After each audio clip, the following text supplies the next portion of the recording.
Jangan pernah kita itu merasa, aku ini loh siapa? Loh, justru itulah hebatnya Tuhan.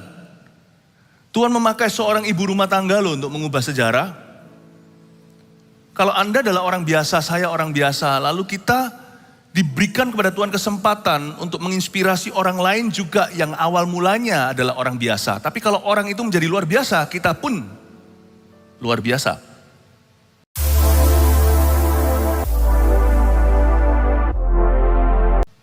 Tahu nggak ada orang yang dipakai Tuhan hebat? Mungkin dahulu kala Andalah guru sekolah minggunya. Kalau di gereja kita nggak ada yang namanya sekolah minggu, tapi gereja anak. Ada seorang anak muda yang nanti suatu hari dia menjadi orang yang sangat berhasil dalam pekerjaannya. Mungkin Adalah youth leadernya. Anda adalah ketua CG-nya, ketua cell group-nya, connect group-nya. Jangan pernah Anda nilai luar biasa itu dari dirimu. Nilai dari orang lain yang Anda dan saya inspirasi. Dan terlebih lagi yang kita bisa inspirasi langsung at home atau di rumah kita. Sesuatu yang unlikely, sesuatu yang tidak lumrah. Seorang mertua menginspirasi menantunya. Padahal loh ya, hubungan ini seringkali yang namanya mertua menantu dalam sinetron pun itu tidak mudah. Tetapi justru dia menginspirasi menantunya yang namanya Ruth. Tapi hari ini Ruth tidak menjadi lakon cerita saya. Dalam khotbah saya mau bahas Naomi-nya. Mungkin Anda bukan ibu rumah tangga, di sini laki-laki termasuk saya. Tapi Naomi relevan buat kita semua. Dia orang biasa. Profesinya pun ibu rumah tangga.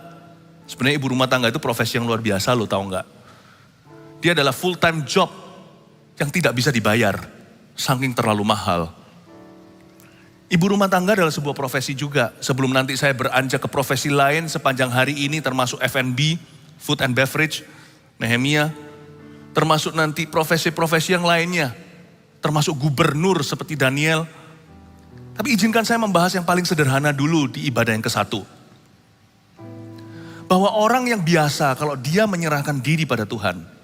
Orang itu akan dipakai sebagai sumber inspirasi. Mari kita semuanya gede rasa. Tuhan, aku tahu aku bukan orang siapa-siapa. Aku ini loh bukan apa-apa. Tapi kalau aku menyerahkan hidupku kepadamu, sesuatu akan terjadi dalam kehidupanku dan kehidupan orang lain di sekelilingku. Dimulai dari rumah tanggaku. Aku percaya akan ada orang-orang yang dapatkan pengaruh Kristus melalui diriku. Mari kita sama-sama gede rasa dulu.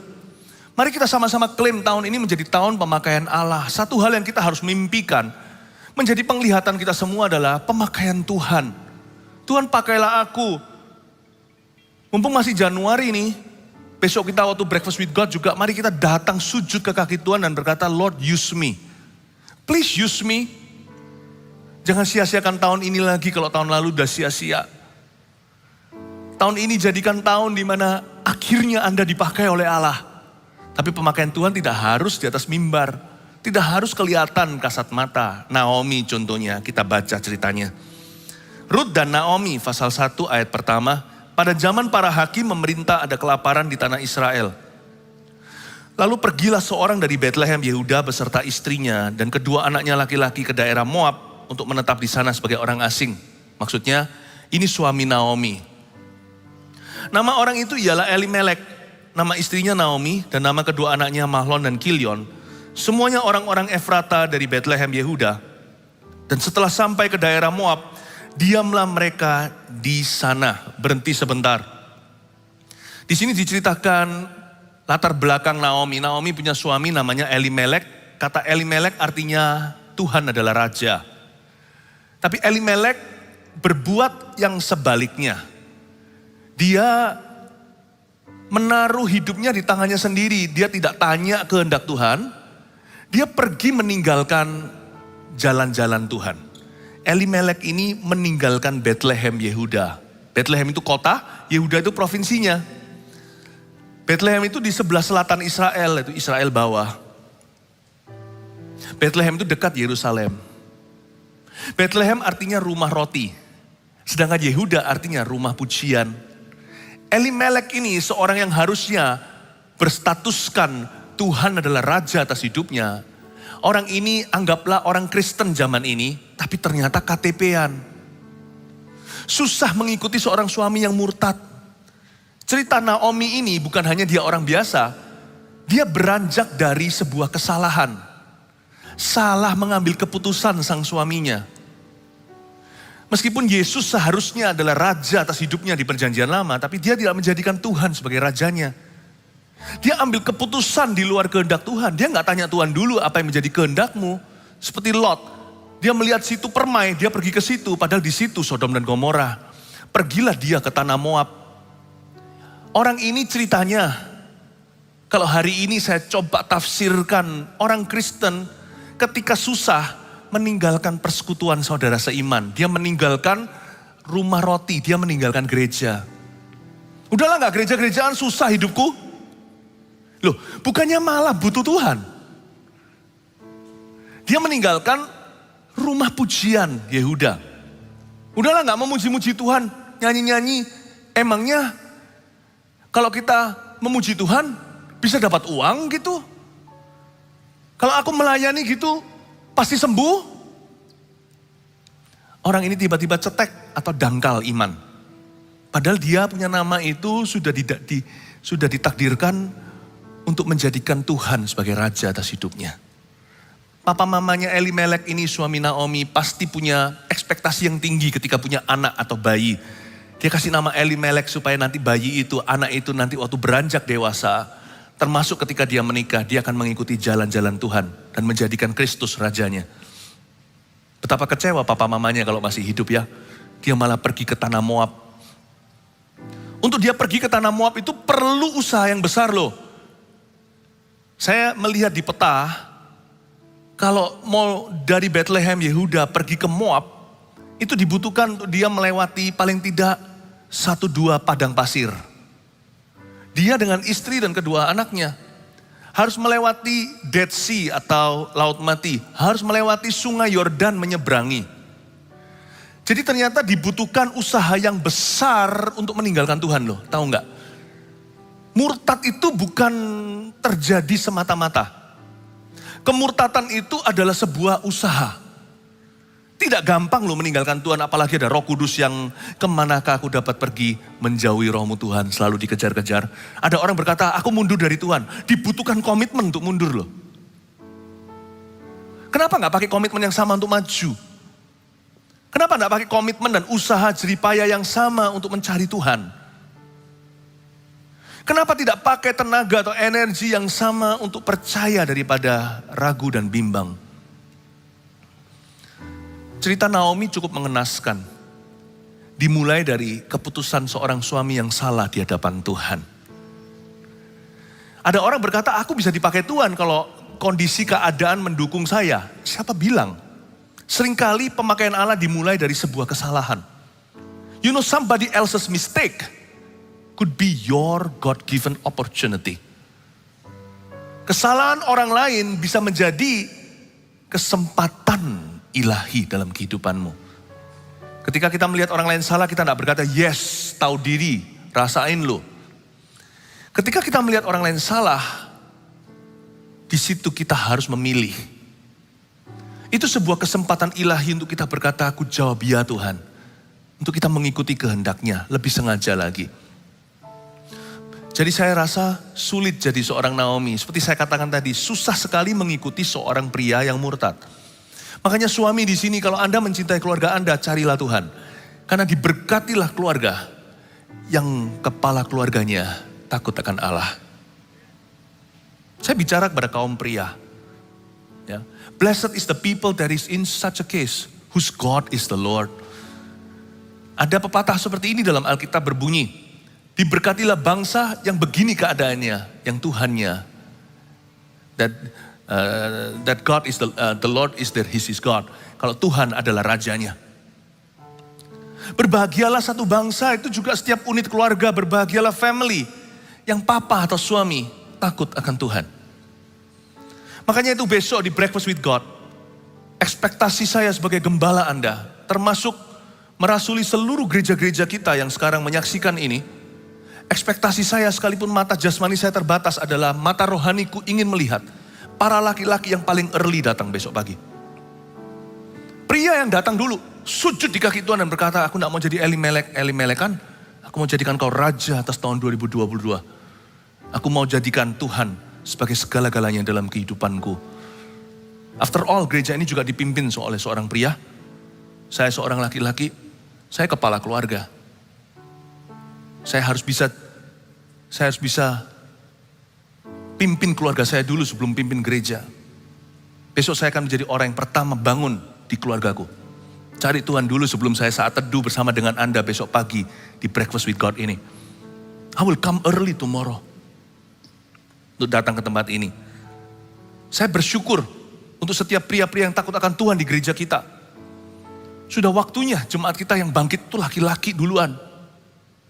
Kasihan loh kalau enggak istri dan anak-anak kita. Dan kalau Anda masih bujangan, kasihan teman-teman Anda. Kasihan kaum hawa atau kaum wanita di dunia. Kalau cowok-cowoknya gitu-gitu semua di sekolah. Gak ada satupun yang ambil tongkat pemerintahan Allah dan berkata, aku mau hidup benar dulu. Aku mau jadi teladan. Laki harus memimpin. Tapi Naomi, sekalipun pada akhirnya sang suami juga tidak kunjung-kunjung waras. Sampai meninggal dunia, meninggalkan Naomi menjadi seorang janda. Tetap Naomi punya pilihan. Listen, kalau laki-laki gak mau dipakai Tuhan, Tuhan kasih ke 7 perempuan. Tuhan akan buktikan bahwa dia bisa. Tuhan akan bangkitkan Deborah. Tuhan akan bangkitkan Naomi. Tuhan bangkitkan Ruth. Tuhan bangkitkan Esther. Seorang pria tidak mau take the lead, tidak mau mengambil tongkat kepemimpinan, Tuhan akan pakai seorang perempuan. Bahkan seperti pujian Naomi kepada Ruth nantinya, kamu lebih baik daripada 7 sons. 1 Ruth lebih baik daripada 7 laki-laki. Anda akan melihat wanita-wanita dipakai Tuhan. Tapi kenapa sih terdahulu harus menjadi terkemudian? Kenapa sih enggak yang terkemudian jadi terdahulu, yang terdahulu tetap jadi terdahulu? Kerajaan Allah cukup besar kok untuk laki-laki dan perempuan sama-sama bangkit, katakan amin. Kenapa sih harus ada satu yang mundur supaya yang lain maju? Kenapa nggak bisa maju bersama-sama gitu? Kenapa yang terdahulu tidak tetap menjadi terdahulu? Dan terkemudian menyusul mereka yang mendahului, mereka pun menjadi orang-orang yang didahulukan. Paham maksud saya? Kenapa harus masuk dalam kutuk ini? Terdahulu menjadi yang terkemudian menjadi terdahulu. Kenapa harus 50-50? Harus ada yang di-bless atau diberkati, harus ada yang di-curse atau dikutuki. Kenapa gak bisa dua-dua diberkati? Saya berdoa, di awal tahun ini di bulan Januari kita ngambil sepakat sama-sama. Laki-laki perempuan, jemaat di gereja kita, semuanya bangkit dalam pemakaian Allah. Kasih tepuk tangan untuk Tuhan. Tapi Naomi juga menceritakan sesuatu kepada kita betapa orang biasa terjepit masalah juga bisa dipakai oleh Tuhan. Mari kita lihat ayat 3, kemudian matilah Elimelek, suami Naomi, sehingga perempuan itu tertinggal dengan kedua anaknya. Kasihan ya, belum sebatang kara, masih ada dua batang lagi, yaitu kedua anaknya. Namun ayat 4, dua anaknya juga membuat kesalahan, keduanya mengambil perempuan Moab. Yang pertama bernama Orpa, yang kedua bernama Ruth, dan mereka diam di situ kira-kira 10 tahun lamanya. Ayat 4 ini bangsa Israel dilarang untuk kawin campur, supaya Anda mengerti. Jadi kawin sama orang Moab itu dilarang bagi orang Yahudi. Hari ini sama anak-anak Tuhan. Kalau Anda cari pasangan hidup, jangan cari yang non-Kristen. Kristen aja beda-beda loh kualitasnya. Minta sama Tuhan pasangan hidup yang sepadan. Untuk alasan praktis, bukan alasan rohani. Bagaimana mendidik anak nanti. Keputusan hidup nanti akan jomplang. Tapi meskipun demikian, kita tahu Tuhan menebus kesalahan ini karena ada pertobatan Naomi. Nanti Naomi bertobat sih. Ruth ikut-ikutan. Pertobatan Naomi menginspirasi menantunya. Di mana ada pertobatan, Tuhan bisa menjadikan tanah liat yang sama hancur-hancuran berubah menjadi bejana yang lain. Singkat cerita, orang Moab pun sebuah kesalahan bisa ditebus Tuhan dan dipakainya. Ruth dipakai oleh Tuhan. Jangan lupa, Ruth tentunya Naomi juga adalah nenek moyangnya Tuhan Yesus. Mak cocohnya Raja Daud. 10 10 tahun itu tragedi. Ayat 4 tadi. Saya sebut these were 10 tragic years. Tahun-tahun yang tragis. Gak ada enaknya. Kenapa? Karena sudah sisa 2 batang saja, yaitu 2 anak yang ditinggalkan dalam pernikahan yang telah menjadi janda. Naomi punya putra Malyon dan Kilion, dua-dua menikahi bangsa Moab. Dan 10 tahun itu 10 tahun yang susah. Jangan jauh dari Tuhan lah. Sekali lagi mumpung masih Januari, belum berdarah-darah. Saya janji bahwa tahun ini akan penuh masalah. Bukan hanya mimpi penglihatan saja. Saya gak janji sama Anda, saya janji sama diri sendiri. Tapi saya gak mau berdarah-darah karena ketidaktaatan. Apalagi kemurtatan. Sebab kalau saya berdarah-darah dalam ketaatan meskipun dirudung masalah, itu semua adalah darah anak domba Allah. Tapi kalau saya berdarah-darah karena ketidaktaatan, itu adalah hukuman Allah.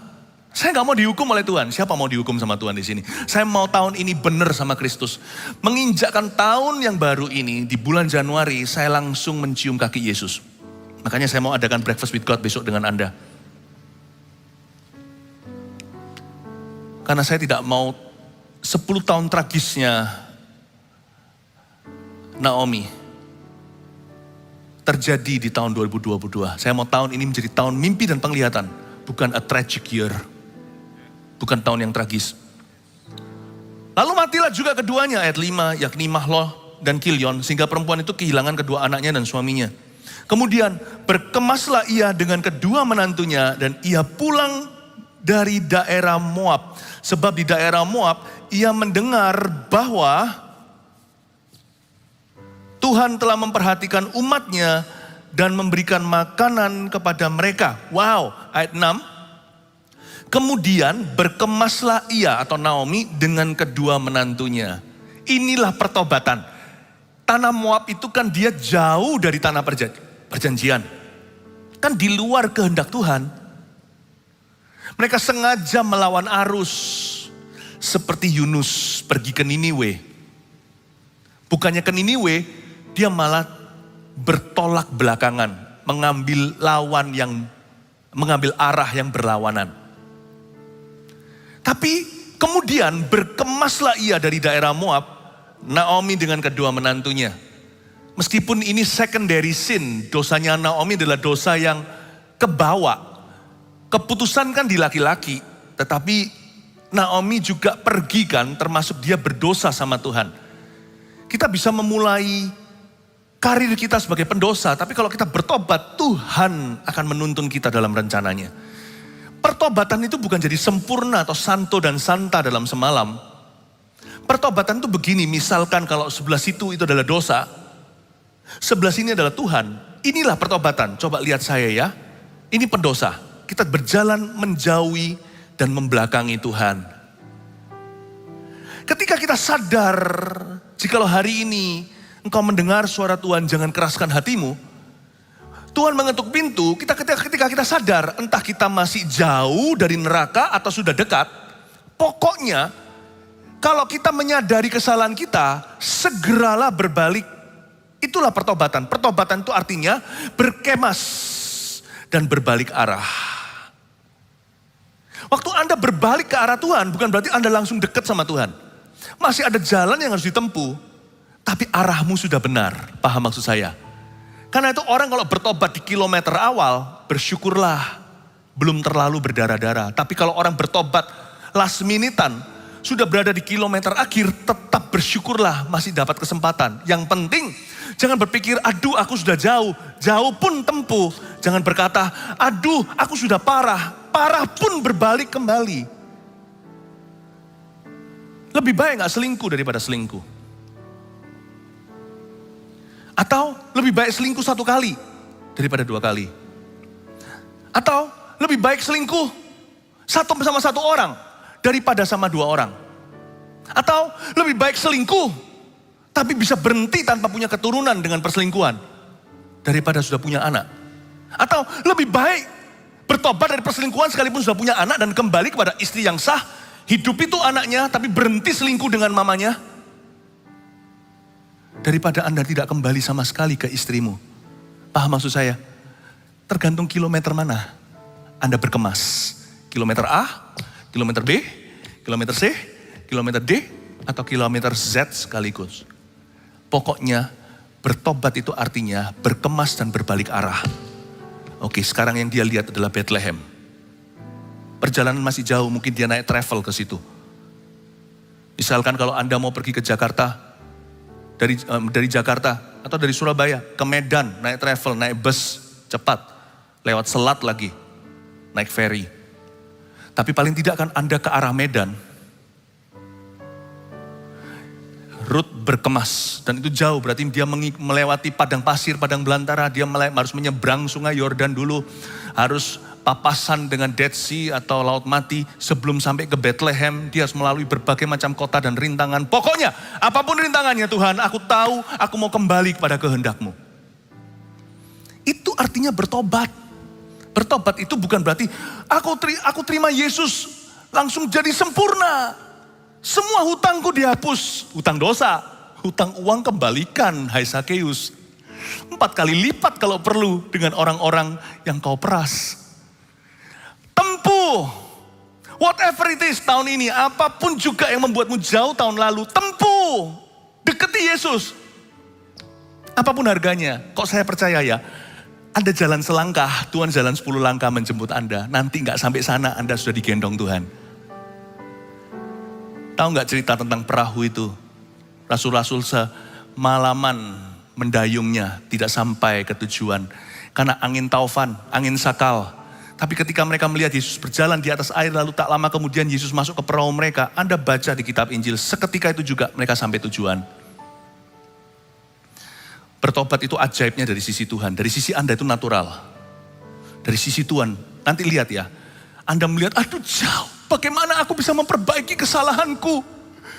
Aku di sini, kau di situ. Anda jalan aja. Nanti Tuhan jalan 10 langkah tiap langkahmu. Tiba-tiba Anda ketemu Tuhan di 3/4 jalan. Tuhan gendong Anda cepat ke sana. Itulah ajaibnya bertobat.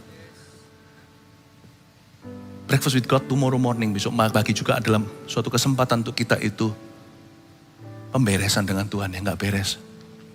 Datang sebelum kita pergi kerja besok, kenapa hari Senin? Datang waktu di aktivitas kita dimulai minggu ini. Kita mau datang dan menghampiri Tuhan dan berkata, Lord, make me right with you. Make me right with you. Dalam pekerjaanku, dosa-dosa yang kulakukan dalam bisnisku, aku serahkan ke kaki-Mu Tuhan. Tuntun aku tahun ini, aku gak mau jauh. Oh haleluya. Berkemaslah. Saya ulang lagi ayat 6, saya baca ya. Kemudian berkemaslah ia dengan kedua menantunya dan ia pulang dari daerah Moab. Sebab, baca ini. Sebab di daerah Moab ia mendengar bahwa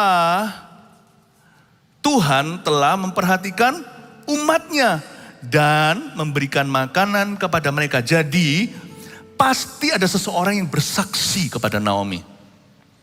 Sehingga dia mendengar bahwa di daerah Moab, Tuhan telah memperhatikan umatnya dan memberi makan kepada mereka. Pasti ada seseorang yang bersaksi sama Naomi. Dua sisi. Satu sisi, kita yang mengalami kebaikan Tuhan mesti bersaksi. Nggak boleh nggak? Karena kesaksian itu perlu bagi orang lain yang masih bergumul dalam hal yang sama dengan kita. Karena oleh darah anak domba dan oleh kesaksian kita, iblis dikalahkan. Tapi ini juga mengingatkan kepada kita. Kita yang dengar kesaksian orang harus gede rasa. Kalau lain ditolong, saya juga. Tangannya terbuka, menunggulah. Tak tersembunyi kuasa Allah. Naomi tidak hanya mendengar, kalau orang lain mendengar bagus-bagus, itu hanya kecapan-kecapan hati aja. Kalau kita mendengarkan kesaksian orang, kita berkata good, itu you bukan me. Nah di situ percuma, sia-sia kesaksian orang itu kau dengarkan. Naomi gak hanya berhenti sampai mendengar kesaksian, she actually set out. Dia sesungguhnya meresponi kesaksian itu dengan dia ambil langkah ke Tuhan.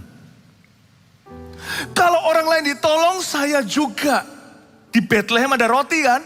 Aku akan pergi ke situ. Berkemaslah ia.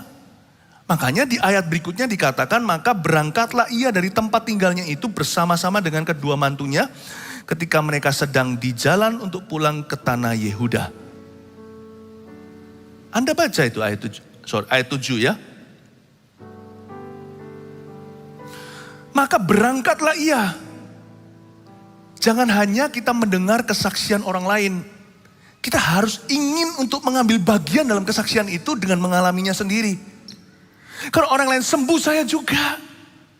Kalau orang lain ditolong, saya juga. Itu yang disebut maka berangkatlah ia. Sedangkan yang lainnya hanya kecapan saja mendengarkan kesaksian sambil berkata, ya, bagus ya. Tapi Naomi melakukan sebuah tindakan. Iman tanpa perbuatan itu mati. Jadikan kesaksian orang lain yang mengena di hidupmu itu menjadi inspirasimu. Ambil sebuah sikap hati, ambil posisi untuk ambil bagian dalam pekerjaan Tuhan di Bethlehem. Jangan hanya berkata orang lain ditolong, kapan saya juga. Kalau kalian mengalami ini, aku mau ambil bagian dalam berkat itu. Aku tidak mau hanya berdiri di sini melihat kalian melayani, Anda semua melayani. Aku mau take part in it. Aku mau ambil bagian di situ. Ada banyak berkat yang tidak bisa diwakilkan. Kecuali Anda sendiri step out. Mengambil langkah kaki keluar dari perahumu dan berjalan di atas air dengan Yesus. Ada berkat yang tidak bisa diwakilkan. Anda harus mengulurkan tangan dan mengambil bagian. Baik itu pelayanan, baik itu bicara tentang iman, mujizat Allah, mengklaim sesuatu terjadi, melangkah dan melihat kemuliaannya, atau terlibat dalam sebuah kegerakan ilahi. Ada hal-hal yang tidak bisa diwakilkan yang Anda sendiri harus melangkah kaki, ulurkan tangan, buka hati. Tapi ini juga sebuah pesan buat kita semua. Entah siapa yang bersaksi sama Naomi. Pokoknya Naomi mendengar kalau di Bethlehem umat Allah di take care oleh Tuhannya. Hidup kita itu harus demikian rupa menginspirasi orang. Sehingga orang lain itu kepingin ikut Tuhan gara-gara kita. Entah siapa itu, unsung hero atau pahlawan yang tidak dinyanyikan. Saya nggak tahu siapa yang bersaksi sama Naomi, orang itu saya acungi jempol saya. Orang itu berhasil membuat seorang yang sudah murtad jauh dari hadirat Allah. Orang yang telah meninggalkan rumah roti, rumah pujian. Orang yang sudah meninggalkan gereja dan persekutuan saudara seiman. Gara-gara lihat hidup orang itu jadi kangen pulang. Bayangkan. Hidup kita itu harus menginspirasi orang lain demikian rupa. Sampai orang lain yang murtad mau kembali kepada Tuhan. Gara-gara lihat hidup kita. Kalau enggak kan kalau Anda baca ini, kalau kita enggak renungkan sungguh-sungguh, kita kira Naomi mungkin baca koran. Zaman itu belum ada koran. Zaman itu belum ada internet news. Zaman itu belum ada dunia dalam berita, belum ada televisi. Jadi pasti ada seorang pribadi, 2 orang, 3 orang yang bersaksi sama Naomi. Atau yang Naomi dengar secara tidak langsung kehidupan mereka. Dan waktu Naomi observasi, dia berkata, aku mau Allah Israel lagi dalam hidupku. Pertanyaan saya adalah hidupmu dan hidupku sudah menjadi inspirasi belum buat orang lain? Atau gara-gara kita orang gak mau kenal Tuhan? Atau gara-gara kita orang jadi muak sama gereja? Atau gara-gara kita orang jadi tidak mau terima Injil? Atau gara-gara kita orang mundur dari Tuhan Yesus? Orang Kristen kok gitu? Orang Kristen kok makan uangku? Orang Kristen kok menipu? Orang Kristen kok istrinya 2? Orang Kristen kok... Apakah hidup kita malah sebaliknya? Menjadi inspirasi setan. Mari kita berdoa tahun ini, hidup kita menjadi inspirasi Roh Kudus. Gara-gara kita punya kehidupan, gara-gara orang lihat hidup kita, mereka yang murtad pun mau kembali. Mereka tidak sungguh-sungguh mau berapi-api. Belum lagi berinteraksi, baru lihat hidup kita aja berkata, aduh aku mau Tuhannya orang itu. Dan ternyata itu menular. Sebentar lagi yang gituin adalah Ruth terhadap Naomi. May your God be my God. Ini orang ateis loh ya, orang Moab, penyembah berhala. Rut salah satunya. Kita baca berikutnya ayat yang ke-8. Berkatalah Naomi kepada kedua menantunya itu, pergilah, pulanglah masing-masing ke rumah ibunya. Tuhan kiranya menunjukkan kasih-Nya kepadamu seperti yang kamu tunjukkan kepada orang-orang yang telah mati itu dan kepadaku. Kenapa diusir dua menantunya? Menurut saya Naomi sangat baik untuk melakukan ini. Sangat tidak egois. Dia berkata, aku tidak bisa tanggung kamu. Kamu lebih baik pulang ke kampung halamanmu. Kamu bisa kawin lagi. Karena hukum di Israel atau terhadap orang Yahudi ada hukum Taurat. Janda yang mati harus menikah dengan saudara suaminya. Yang masih single tentunya. Dan semua anaknya Naomi kan sudah meninggal. Dan kalau dia tidak bisa memberi lagi keturunan, maka mereka harus janda seumur hidup. Naomi nggak apa-apa, udah tua. Tapi gimana dengan Rut dan Orpah? Mereka kan harus menikah. Jadi Rut itu melepaskan mereka itu seperti orang kongsian. Lalu sudah merugi, dibalikkan modalnya dan berkata, sudah jangan kongsian sama saya. Itu orang berbesar hati. Mengembalikan semua yang bisa sebelum merugi. Silakan kamu pergi meninggalkan aku. Biasanya enggak, kalau orang rugi, ajak kongsiannya rugi sekalian. Naomi itu kelihatan pertobatannya waktu dia berkemas. Dia mau benar itu masih jauh, tapi sudah betul sama Tuhan Yesus. Orang itu tidak usah jadi suci dulu. Orang itu bisa jadi benar. Mungkin masih melekat sebuah dosa masa lalu, asal kalau hari ini sikapmu itu betul. Tuhan akan memandang itu, gara-gara memandang perkara-perkara demikian. Anda lihat, perkara besar yang Allah akan taruh pada diri Naomi. Bahkan kalau perlu, kitab ini bukan namanya Rut, kitab ini namanya Naomi. Naomi ini luar biasa. Kita baca lagi ke berikutnya. Ayat yang ke berapa tadi? 9. Kiranya atas kasih karunia Tuhan, kamu mendapat tempat perlindungan. Masing-masing di rumah suaminya, ini perkataan Naomi sama Rut, sama Orpah. Kiranya atas karunia Tuhan ya. By the grace of God, kamu mendapat tempat perlindungan masing-masing di rumah suaminya. Sedikit intermezzo saya berikan sebuah pesan tambahan. Dari sini saya bisa mengambil sebuah kesimpulan apa itu pernikahan. Bagi orang-orang muda yang belum kawin dan orang-orang yang sudah menikah, sama-sama ini pewahyuan. Kiranya atas karunia Tuhan, pernikahan itu harus ada karunia Tuhan atasnya. Karena itu jangan berhubungan seks sebelum diberkati oleh Tuhan Yesus di gereja. Sekiranya atas karunia Tuhan kamu mendapat tempat perlindungan masing-masing di rumah suaminya. Ternyata marriage is a place of rest dalam bahasa Inggrisnya. Biarkan kamu mendapatkan rest dalam pernikahanmu berikutnya dengan suamimu. May you find rest. Rest in peace itu, rip itu artinya mati. Tapi pernikahan harusnya menjadi rest at home. Tapi banyak orang pernikahannya seperti neraka di bumi. Entah karena mereka itu melanggar karunia Tuhan sebelum diberikan, atau setelah diberikan karunia Tuhan itu diinjak-injak, atau merasa tidak butuh sama Tuhan. Pokoknya kalau kita libatkan Tuhan dalam rumah tangga kita, rumah kita itu akan menjadi rumah istirahat. Tempat di mana kita itu bisa rasa peace dalam pernikahan itu bukan berarti tidak ada gejolak ya. Bukan berarti tidak ada konflik. Ada konflik, tapi konflik itu tidak menghancurkan. Konflik malah justru mempererat dua hubungan. Hubungan dua orang maksud saya. A place of rest, a place of peace, and a place of refreshment. Itulah pernikahan. Tempat kita disegarkan. Ya, sekedar saya berikan sebuah pewahyuan tambahan. Itu maksudnya maksudnya Naomi bilang gitu sama Rut adalah, Orpah dan Rut, menikahlah dengan benar. Minta karunia Tuhan. Kalian orang Moab, tapi hari ini mama sudah kembali sama Tuhan Allah Israel. Mama ingatkan, hanya dengan berkat karunia Allah Bapa saja. Kalau Anda lihatlah hidup kita kan, 10 tahun tragis, papa mati, suami kalian pun meninggal dunia. Kalian lihat tragisnya, Rut dan Orpah, jangan pernah hidup tanpa karunia Allah. Go and may you find peace in your next marriage. Biarkan kamu mendapatkan damai sejahtera dalam pernikahanmu berikutnya. Saya ingin katakan yang sama untuk semua orang yang mau menikah. May you find peace. Atau yang sudah menikah, ayo cepat datang pada Tuhan lagi. Kembali dari segala kesalahan, kekerasan hati, pertengkaran. Supaya ada peace at your home, di rumahmu. ayat 10. Ayat 9 dulu, lalu diciumnya mereka, tapi mereka menangis dengan suara keras, ayat 10. Dan berkata kepadanya, tidak, kami ikut dengan engkau pulang pada bangsamu.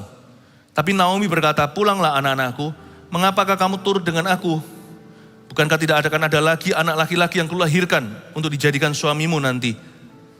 Pulanglah anak-anakku, pergilah, sebab sudah terlalu tua aku untuk bersuami. Seandainya pikirku, ada harapan bagiku.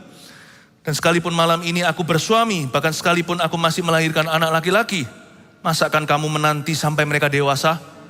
Masakan karena itu kamu harus menahan diri dan tidak bersuami? Janganlah kiranya demikian, anak-anakku. Bukankah jauh lebih pahit yang akan aku alami daripada kamu? Sebab tangan Tuhan teracung terhadap aku. Ayat 13, kalimat terakhir, sebab tangan Tuhan telah teracung padaku, itu bukanlah kata hujatan atau Naomi menuduh Tuhan, bukan. Itu keluar dari guilty conscience atau hati nuraninya yang merasa bersalah. Sekalipun dia sudah bertobat, tapi kan dia masih dalam perjalanan yang dia tempuh. Dari waktu ke waktu tuh setan masih menuduh. Yang Naomi tidak tahu adalah Tuhan merancangkan keajaiban. Sebentar lagi akan ada Boaz, lalu kemudian ada Daud dan Yesus. Tahukah, sekalipun conscience atau nurani kita menuduh, jangan tuduh Tuhan. Tapi ini bukan kata-kata tuduhan. Karena dia berkata, tangan Tuhan teracung terhadap aku. Dia tidak berani menuduh Tuhannya. Dia hanya sebut tangannya. Sedangkan sekarang banyak orang Kristen yang lancang. Aku kecewa sama Tuhan. Itu ya, kata-kata gitu tuh layak ditampar sama malaikat. Mungkin kata-kata saya keras. Mendingan gembala yang keras daripada Anda berhadapan dengan malaikat. Gak ada orang satupun di hidup ini, Kristen atau bukan, yang berhak berkata aku kecewa sama Tuhan. Jangan serang pribadinya. Orang Yahudi aja gak berani menyebut God itu G-O-D, gitulah kalau bahasa Inggrisnya. O-nya dihilangin mungkin. Dia gak berani menyebut, kenapa? Kata Yahweh, YHWH gitu. Karena dia gak berani menyebut nama lengkap Tuhan dengan semua diejakan. Dia takut, dia lancang kata-katanya itu loh. Dia takut kalau mulutnya itu seperti Yesaya katakan, aku berbibir najis. Kata itu terlalu indah diucapkan di mulut kita. Kita aja gak berhak sebenarnya sebut namanya. Too holy. Apalagi dikit-dikit, ya Tuhan, ya Tuhan. Ngawur loh. Jangan sebut nama Allah dengan sembarangan. Ngawur. Menurut saya orang Kristen dalam dunia kasih karunia lupa diri bahwa kita itu gak berhak loh sebut namanya. Kita harus belajar dari orang Yahudi dalam hal ini. Aku kecewa sama Tuhan. Aduh. Itu kalau bukan Tuhan yang selalu pasang badan, itu sudah ditampar sama malaikat. Bang. Anda akan menghadapi pas pampresnya. Mengerikan menurut saya orang-orang Kristen berani sekali. Kita kalau nyebut nama Tuhan itu juga harus tersungkur. Saya gak mau kita berdebat soal nama Tuhan sekarang itu banyak perdebatan. Ampun deh. Kengangguran, terlalu nganggur untuk berdebat yang gituan. Yesus is Yesus to me. Dia adalah Allahku, ya sudah. Itulah sebutannya, He is God. God itu kan universal, kan umum sekali sebutan. Tapi dialah itu bagiku, dialah rajaku. He is Jesus to me. Tapi bahkan kalau kita nyanyi-nyanyi pun sebut Yesus, Yesus gitu aja. Sama Pak Sam aja kita sebut Pak Sam, mana kita sebut Sam. Kita berkali-kali menyebut Yesus, Yesus, Yesus. Saya gak berani loh.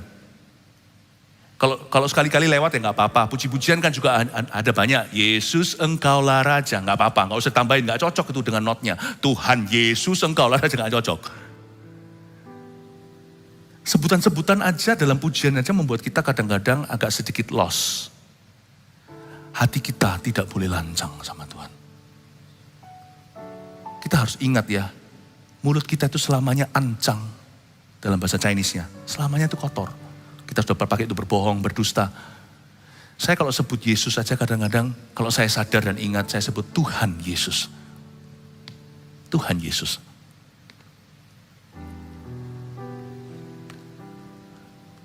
Bayangkan, dia berkata sebab tangan Tuhan teracung terhadap aku. Mungkinkah dia merasa bersalah, Bapak Ibu Saudara?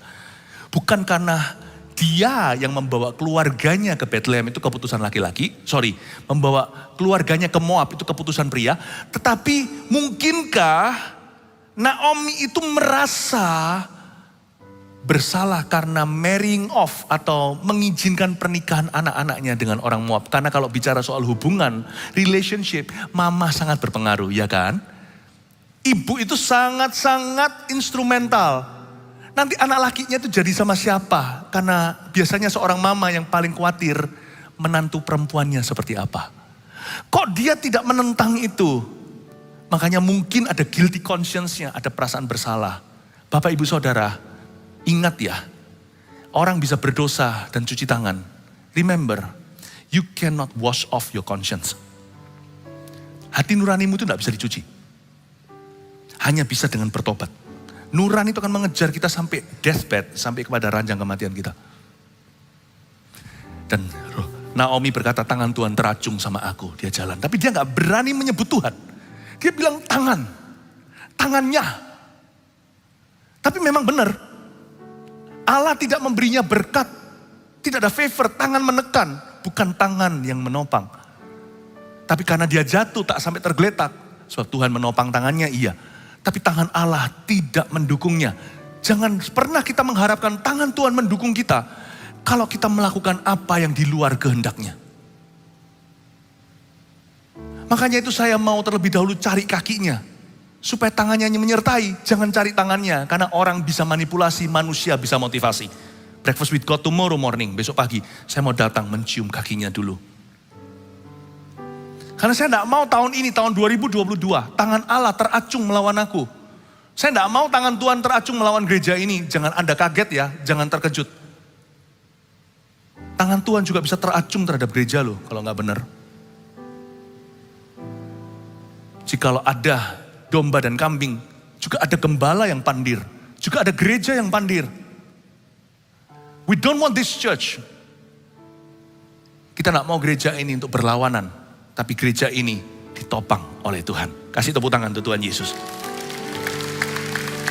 Hati-hati ya mulai hari ini ya. Saya sedikit kasih tambahan peringatan. Never say aku kecewa sama Tuhan. Kalau kita mau mengatakan itu ngaca dulu. Ngomong sama diri sendiri begini. Sama diri sendiri nih. Lu kira lu siapa bisa kecewa sama Tuhan? Neraka aja belum lunas kok dibayar tiket keluarnya. Itu semua kan cuma-cuma Tuhan berikan. Dalam kitab kehidupan nama kita tertulis begitu saja. Mau bayar? Mau hitung-hitungan sama Tuhan? Siap. Pakaian di tubuhmu itu harus kau tanggalkan. Besok jangan makan. Semua oksigen itu mahal, coba beli tabungnya. Tuhan kasih cuma-cuma, mau hitung sama Tuhan. Dari mana kecewanya? Menurut saya lebih tepatnya Tuhan kecewa sama Anda dan saya.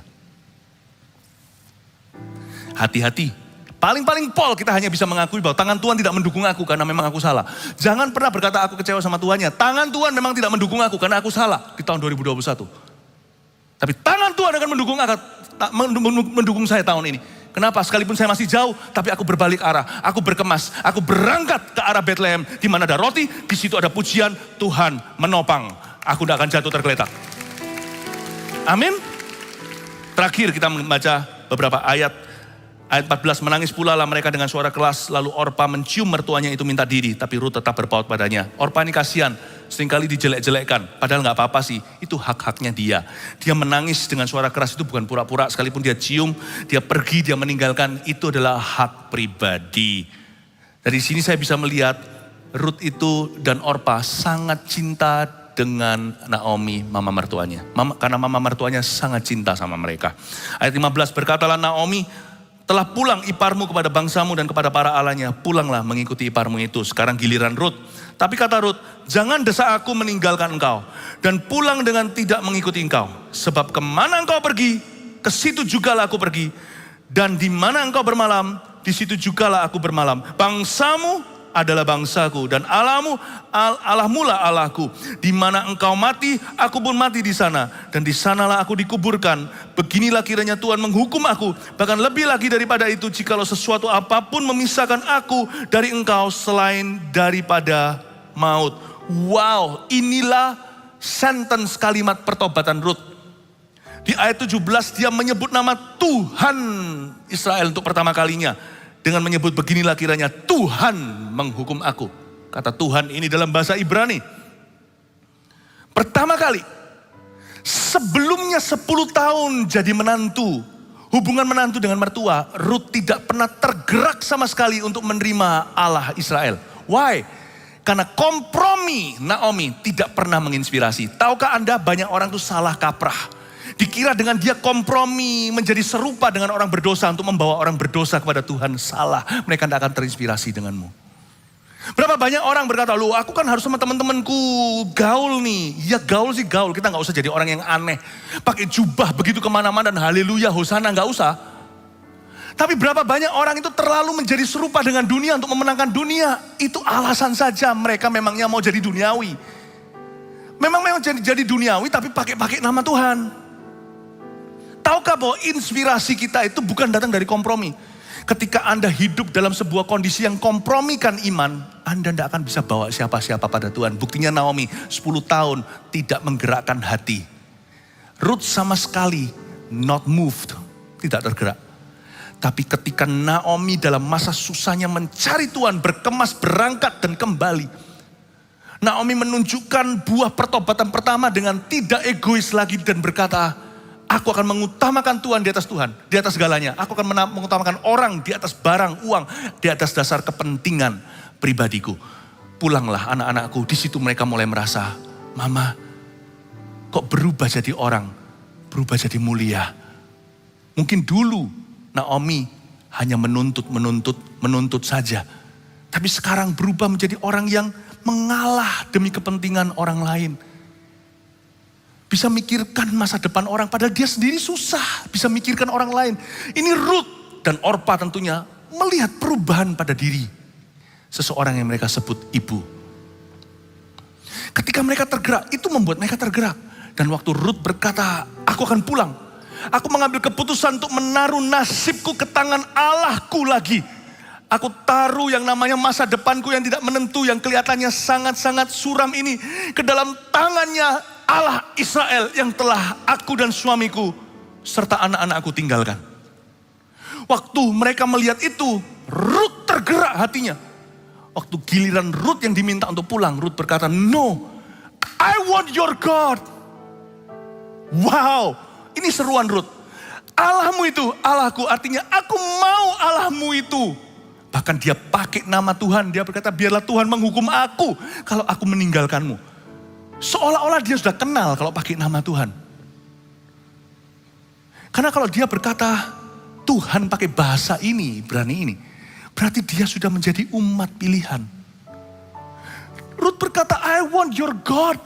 Dan dia berkata, di masa-masamu susah tetap bergantung dengan Tuhan. Yang kayak gitu loh Mama, aku mau iman yang demikian. Your faith, my faith. Dari sini saya tahu, seorang ibu rumah tangga biasa telah menginspirasi seorang wanita biasa yang nanti akan jadi istrinya konglomerat namanya Boaz. Yang nanti akan menjadi kongconya Raja Daud, yang menjadi nenek moyangnya Tuhan Yesus. Sebuah profesi yang susah ibu rumah tangga tidak dihargai, tidak dibayar pula. Terjepit, terhimpit dengan kesalahan suami, susah ikut suami yang murtad. Beranjak dari sebuah kesalahan jauh dari Bethlehem dan Yehuda. Dia menyerahkan role-nya sebagai perempuan. Sekarang sudah harus menjadi kepala keluarga. Karena dia menjadi janda. Serahkan ke Tuhan. Dan Tuhan menjadikannya silsilah Yesus Kristus. Coba bayangkan. Tuhan bisa pakai segala macam profesi. Dan saya hari ini akan membahas semua karir yang berbeda. Setiap kerjaan ini, bagaimana Tuhan bisa menggunakannya dan memakainya untuk kerajaan Allah. Dimulai dari seorang ibu rumah tangga yang menginspirasi menantunya yang berkata, I want that faith. Aku mau iman seperti itu. Saya berdoa di dalam nama Yesus. Saya mau tanya dulu di sini. Yang hadir di sini aja termasuk mereka yang sekarang menyaksikannya lewat layar screen di depan. Kalau Anda adalah ibu rumah tangga, itulah full time jobmu. Bisakah engkau mengangkat tanganmu?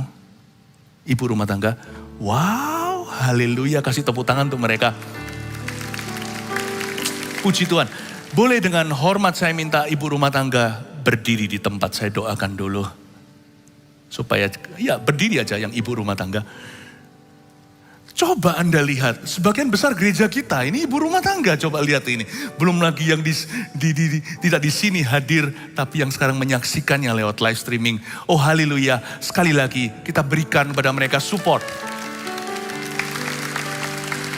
Angkat tanganmu, Tuhan Yesus hamba berdoa, urapi ya Tuhan, Naomi, tapi jangan jadikan mereka janda. Tapi kalau mereka sudah ada yang menjadi seorang janda, Tuhan adalah suami bagi yang tidak bersuami, ayah bagi yang tidak punya papa. Tuhan Yesus hamba berdoa, setiap profesi ya Tuhan kami bisa mempersembahkannya untuk kerajaan Allah. Oh kerajaan Tuhan datang atas profesiku. Ibu rumah tangga adalah profesi yang mulia. Hamba berdoa ya Tuhan Yesus pertama-tama atas yang langsung relevan dengan cerita ini. Belum lagi setiap kami juga merasa relevan dengan Naomi. Karena Naomi adalah orang biasa yang dipakai Tuhan untuk perkara-perkara yang ilahi. Kami berdoa di dalam nama Yesus, kau pakai mereka, urapi ibu-ibu ini di dalam nama Tuhan Yesus Kristus untuk tahun 2022 menjadi tahun di mana mereka menginspirasi orang lain. Termasuk mereka yang live streaming sekarang. Tuhan urapi, tidak ada jarak dalam hadirat Allah. Terimalah urapan yang baru dalam nama Yesus. Haleluya. Amin. Beri tepuk tangan untuk Tuhan. Mari kita semua bangkit berdiri.